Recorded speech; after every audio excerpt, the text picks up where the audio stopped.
Hello tout le monde, j'espère que vous allez bien. De mon côté, je pense peut-être que ça se voit sur mon visage que je vais mieux. Je vais mieux puisque les choses déjà rentrent dans l'ordre premièrement. Deuxièmement, parce que j'ai énormément réfléchi sur moi-même et j'ai fait le point sur moi-même, avec moi-même. Je dis beaucoup de moi-même, mais je ne l'ai jamais fait en fait. Et j'agissais beaucoup en fonction de ce qu'on va faire, ce qu'il faut faire, ce qu'on va dire, ce qu'on me dit de faire. Et je me suis dit, attends, calme, pose-toi, stop, tu veux quoi dans ta vie? Qu'est-ce que tu ne veux plus? Et je ressens en fait un épanouissement personnel que j'avais plus. Et ça me fait du bien. Voilà, ça me fait du bien parce que j'ai vraiment ouvert les yeux sur plein de choses. Et en fait, je me suis... Comme si je prends ma main, je me mets une bonne claque et elle me réveille. Vous voyez ce que je veux dire? Mais de toute façon, voilà, je vous ai dit que ce week-end, donc aujourd'hui dimanche, on allait parler de plein de choses. Et là, on est invité à bruncher. Donc on va aller faire un brunch aujourd'hui. Moi qui suis fan de brunch, je suis très contente. Donc je vous disais, dès que les enfants sont posés, tranquilles, que j'ai mon petit moment à moi-même, je m'ouvrirai un petit peu sur certaines choses dont c'est vrai que je vous ai jamais parlé. Et des choses qui, puisque je l'ai compris en fait, j'ai reçu tellement de vos retours et d'ailleurs tellement d'amour, donc pour ça merci. Mais même j'ai reçu beaucoup de messages me disant quand même s'il te plaît ça va nous faire du bien parce que moi je traverse cette période, moi je traverse ça. Et même si c'est des histoires différentes, mais de savoir que peut-être d'autres personnes qu'on pense être wouhou, vivent des choses compliquées comme vous et réussissent à s'en sortir ou alors ont du mal à les surmonter, on s'aide. Vous voyez ce que je veux dire? Donc voilà, c'est juste pour vous dire que j'allais peut-être vous parler qu'on allait parler de ça tout à l'heure. Fin de journée, donc bon, moi c'est un peu plus tard à Dubaï, mais vous ce sera fin de journée. Et voilà, bon, je vais terminer de préparer les enfants parce que là je les ai laissés à nono et c'est un peu. J'entends crier donc j'y vais et tout à l'heure. On va venir du coup prendre des belles fleurs. C'est vrai que j'aime trop les fleurs moi. On va venir du coup et regardez, vu que Kenan c'est un petit gentleman, il a pris une petite rose lui aussi. Et ce mois-ci, vous savez, c'est octobre rose. Prends la rose, tu vas l'offrir à Seyana.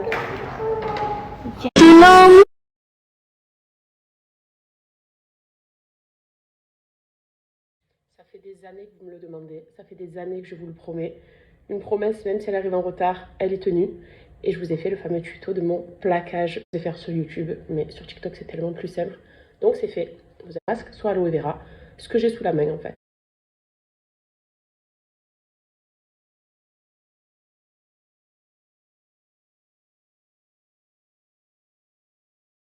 Au niveau des charcutes, on s'est fait plaisir. Je sais que je vais avoir des boutons, mais c'est pas grave. Riso, spinata, ça c'est spicy, c'est un peu de tomate.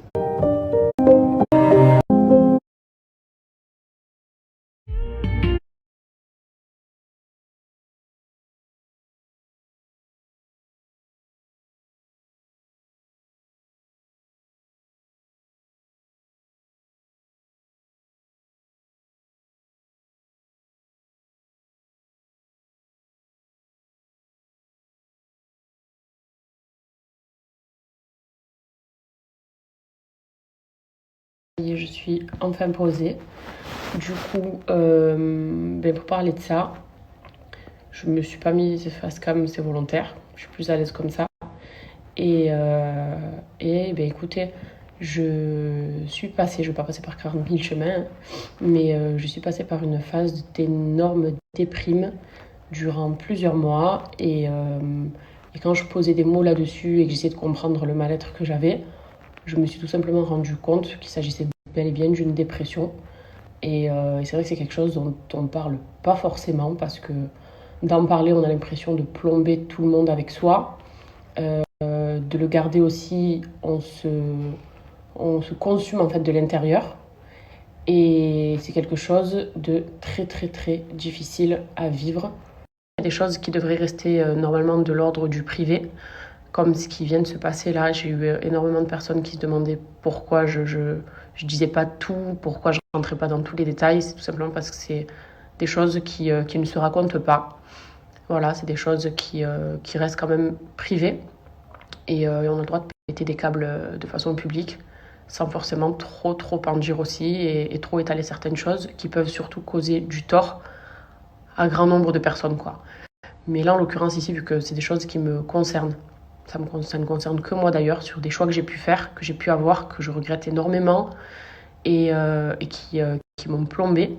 Donc je vais vous les énumérer, pardon, et essayer d'être claire, concise et de vous donner surtout les meilleurs conseils pour se sortir la tête de l'eau. Voilà.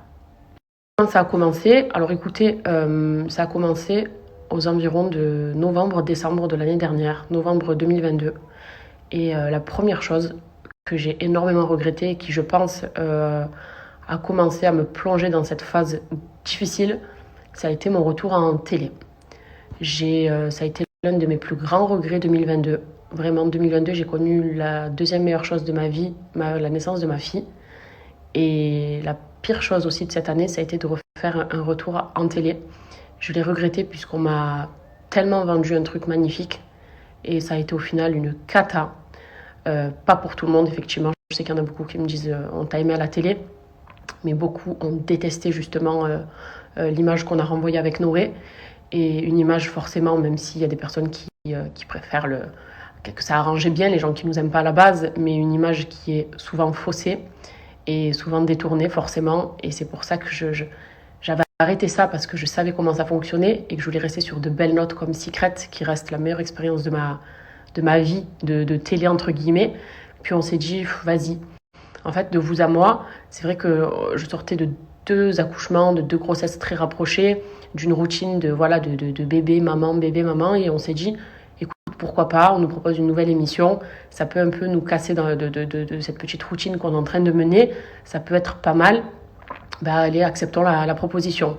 Sauf que j'aurais jamais dû, et je l'ai tellement regretté.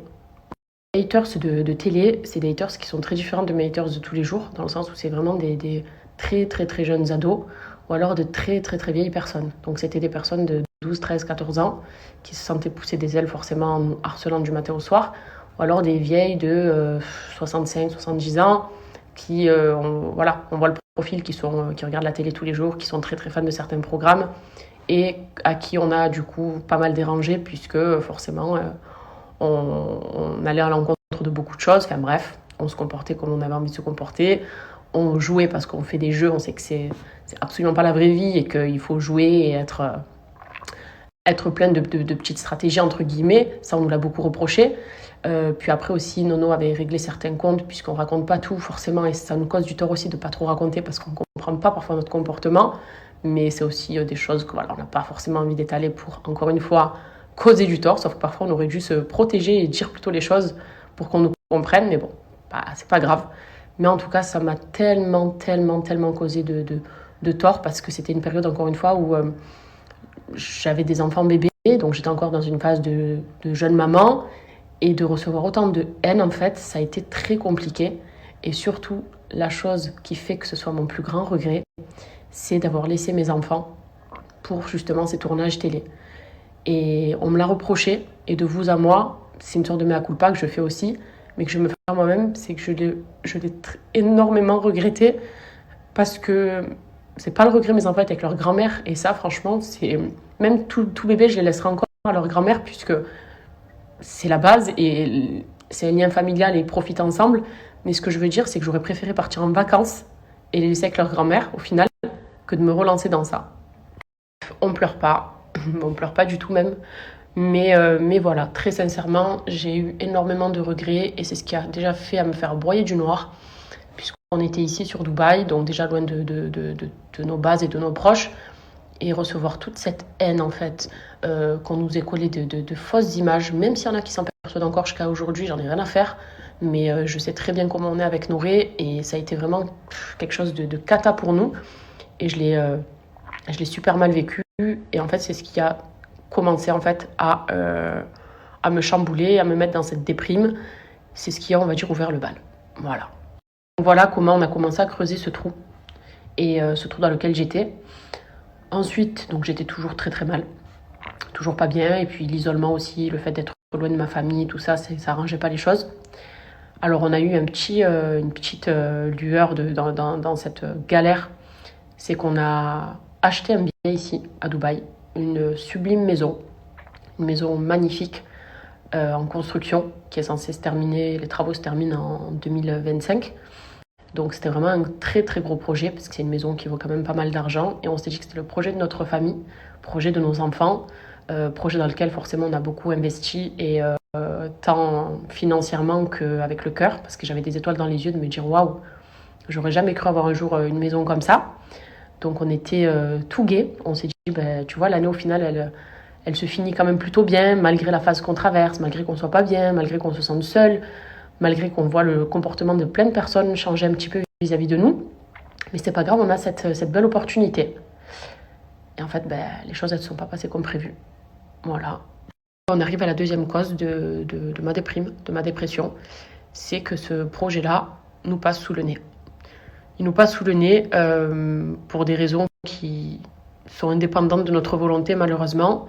C'est parce que la société avec laquelle je travaillais était associée avec une autre société. Et c'était une société avec énormément de dettes.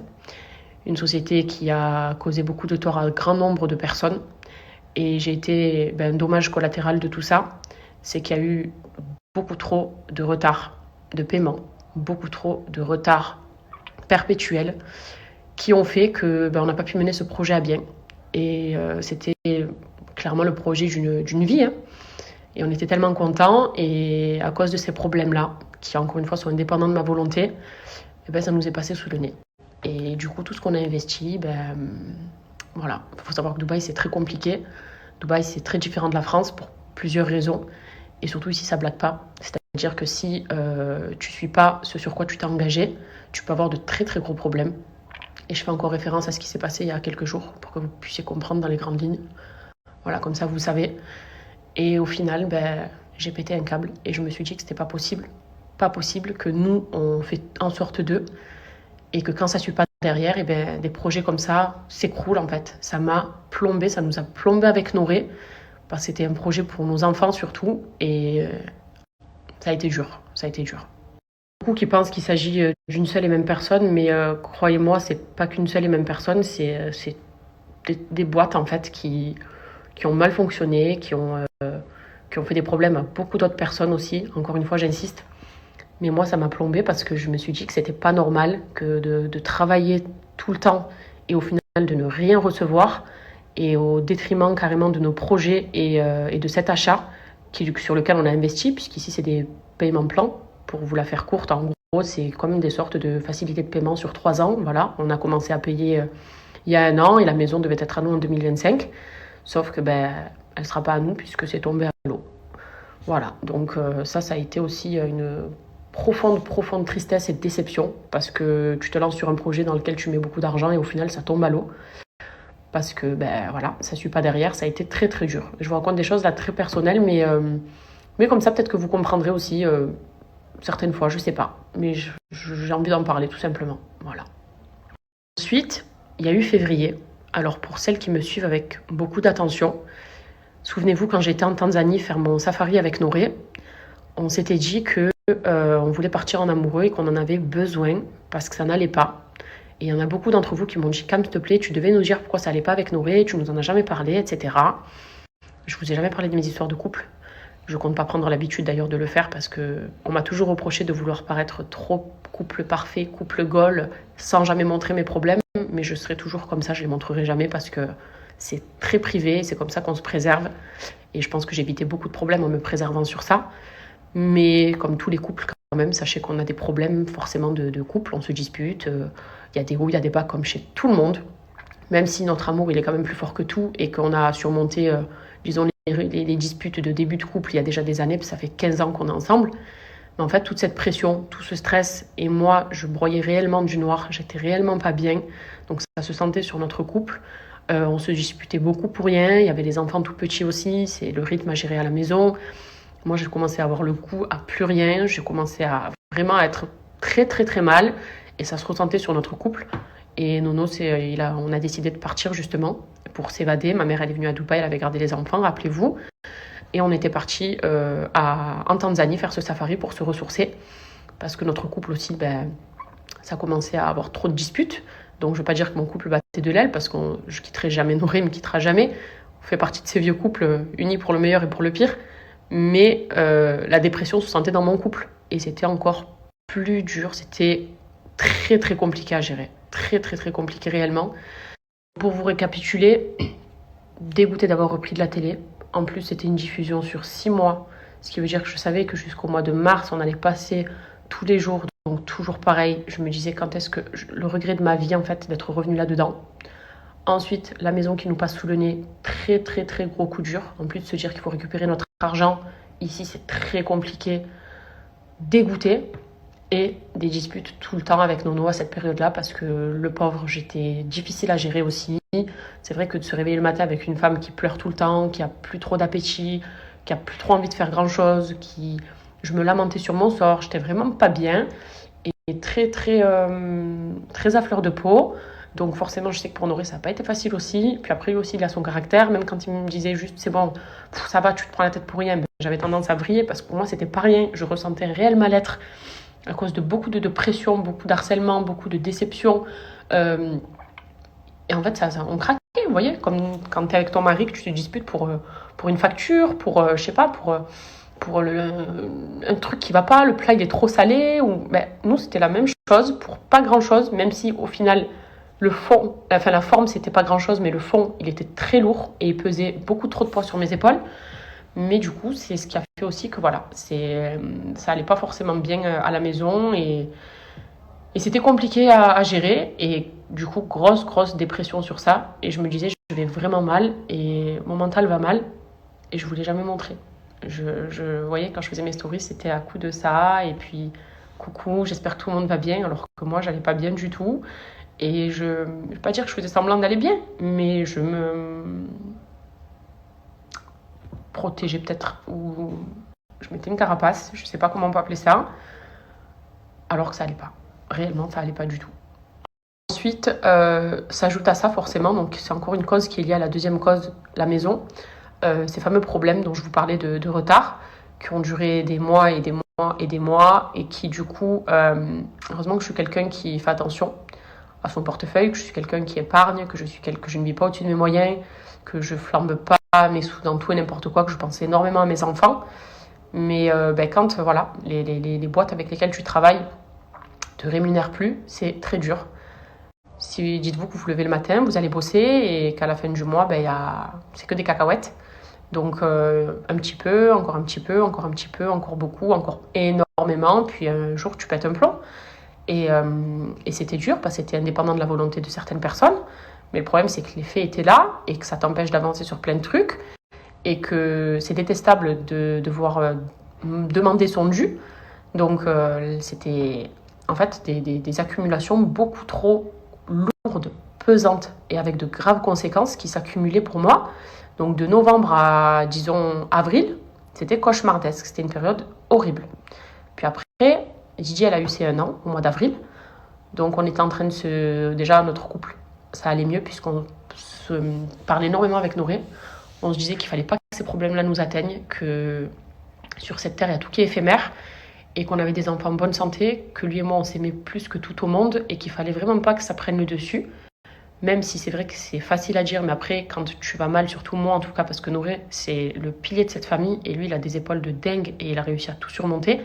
Mais moi, c'était pas la même chose. J'étais très à terre. Et du coup, lui, il relativisait énormément et il m'a aidé à le faire. Donc, je commençais justement en avril, donc c'était le 1 an de ma fille. On s'est ressourcés. C'était un moment heureux parce que vous savez que voilà, moi, j'aime beaucoup célébrer les anniversaires, même si je m'en prends plein la gueule à chaque fois par rapport à ça, mais c'est pas grave. Donc, c'était un moment gai. Puis, on commençait à programmer notre retour en France et à se dire que c'est trop bien, on va rentrer, ça va nous faire du bien de retrouver tout le monde parce qu'on se sent seul, qu'on est déprimé, qu'on a envie de voir personne, que je vis très mal beaucoup de choses. Donc on se tardait de rentrer en France et je me suis dit que ça allait aller beaucoup mieux. Donc on est rentré en France et on a retrouvé nos familles. Ça m'a fait un bien fou de retrouver tout le monde, que mes enfants retrouvent leurs grands-parents, leurs cousins, cousines, tata, tonton. C'était un bonheur. Et je me disais que ça allait aller beaucoup mieux. Sauf qu'après, la 4e cause, c'était toujours pareil, donc très difficile. Et 5e cause, on m'a volé ma voiture. On m'a volé ma voiture et en fait, ce vol, ça a été quelque chose de très compliqué puisque c'était une sorte de vol, mais un peu déguisé. Et je l'ai très, très, très mal vécu, extrêmement mal vécu puisque ça me mettait forcément dans la mouise. Ça mettait mes enfants dans la mouise, ça mettait mon mari dans la mouise. Et te dire que ce genre de choses arrive alors que je pensais que j'étais en train de bien remonter et de me soulager de beaucoup de problèmes, je me suis dit mais en fait non, je vais pas me soulager, j'ai encore ces problèmes-là Quand est-ce que ça va s'arrêter? Toutes les personnes qui ont subi des cambriolages ou comme nous, ou alors des vols, vous savez ce que ça fait? C'est un viol. Voilà, on a l'impression on viole son intimité, on connaît ton adresse, on vient jusqu'à chez toi. Quand tu sais qu'en plus les raisons derrière sont des raisons farfelues, je me dis c'est pas possible. C'est pas possible. Je fais en sorte d'être loin de tous les problèmes, de me préserver, de préserver ma famille. On aurait fait en sorte de nous préserver au maximum. Et quand on te ramène les problèmes devant ta porte, j'ai craqué. J'ai craqué, je me suis dit, mais c'est quand est-ce qu'en fait je vais sortir la tête de tout ça? Quand est-ce que je vais avoir une réelle stabilité? Parce que j'ai tout pour l'avoir. Et j'ai conscience de ça, forcément. J'ai un mari qui est top avec moi. J'ai 2 beaux enfants en super santé, alhamdoulilah. Que Dieu les garde comme ça jusqu'à la fin de ma vie. Mais je me dis qu'au final, tout ce qu'il y a autour, ça me pourrit, ça me détruit, ça m'étouffe. Vous savez, il y a des phases où tu te réveilles la nuit, à 4h du mat, tu ouvres tes yeux, tu vois sur ton tel qu'il est 4h du mat et que tu as une boule là, une boule d'angoisse, parce que tu sais que les choses ne vont pas, mais que tu fais face et que tu essayes parce que tu es plein d'espoir et que tu penses à ta famille et que tu te dis que dans tous les cas, comme pour chaque problème, les choses s'arrangent, mais qu'en fait, ça ne s'arrange pas. Et encore une fois, tous les problèmes là que je vous ai énumérés, ça continuait en fait. Ça continuait et j'avais toujours certaines déceptions, j'avais toujours certains regrets, certains problèmes en cours qui se rajoutaient. Je me suis dit, mais quand est-ce que ça va se terminer réellement? Et puis j'ai eu la chance déjà d'être entourée, premièrement. Pas par 15 millions de personnes, puisqu'il n'y a pas besoin d'être entourée par 15 millions de personnes. Mais j'ai beaucoup prié, j'ai beaucoup discuté avec mon mari. J'ai beaucoup relativisé parce que j'ai regardé autour de moi. Et je me suis dit, c'est vrai qu'en fait, tout ce stress, toute cette angoisse, toute cette pression qui m'a rendue vraiment triste au plus haut point et dans, je pense, une grande phase de dépression, c'est pour des choses qui sont éphémères et qui ne sont pas censées m'atteindre. Quand je parle de ce harcèlement de télé, de toutes ces insultes, de tout ça, en fait, c'est des personnes dont je suis censée me foutre au final et que je ne verrai jamais dans ma vie et que je ne connais même pas, ni le nom, ni l'âge. Donc je me suis dit, Cam, tu es sérieuse? À l'époque de Secret, ça pouvait t'atteindre, mais avec les années qui ont passé et les épaules que tu t'es forgées, tu te prends la tête pour ça. Mais vu que c'était mélangé au regret, dont je vous ai parlé aussi, voilà, d'avoir laissé mes enfants pour ces tournages qui au final m'ont apporté que du tort, c'était dur. Mais je me suis dit, allez, hop, on relativise sur ça, déjà.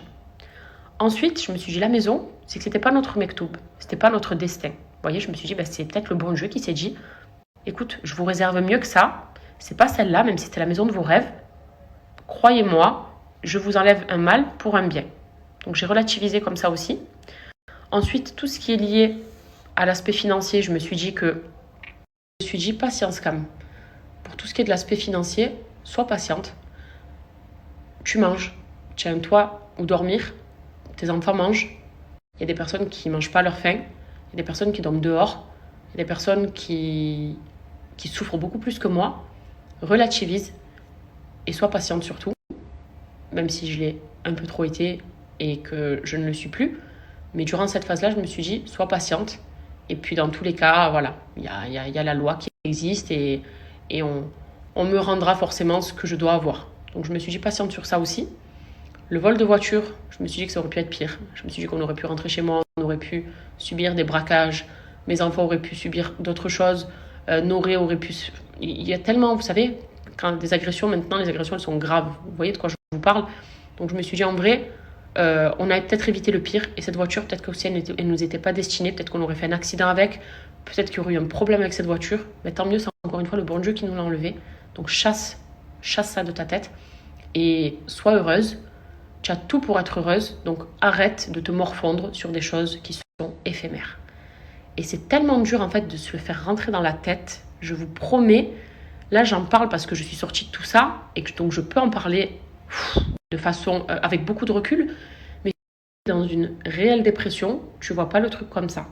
Tu te dis pas qu'en un claquement de doigts en fait, tu peux ouvrir les yeux et te dire si ça va mieux.